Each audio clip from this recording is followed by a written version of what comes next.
The Severance season 3 finale is here, and man, this was a wild one. Let's get into it.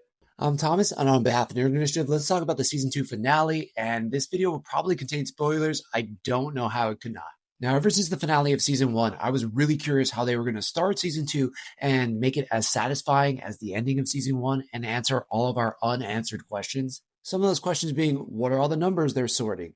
What actually happened to Gemma?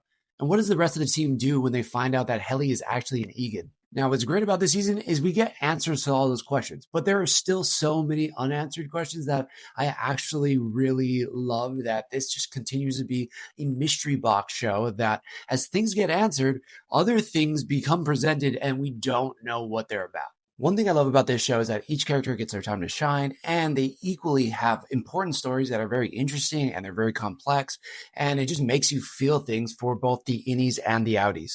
One of my favorite moral conundrums in the show was Dylan. The fact that his wife is kind of cheating on him with his innie self. I thought that was so unique and truly just a situation that you could only have in a science fiction show like Severance. For John Turturro's character, Irving, I loved his arc this season just to kind of not be able to put up with the BS anymore and then to finally want to go after the person he loves.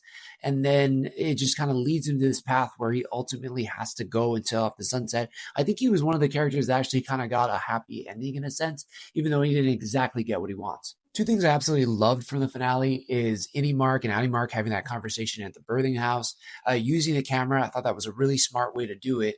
But then, you think integration is the best and the smartest option, but then seeing Innie Mark basically present his side, and it kind of works. I don't know. I think that was really well done.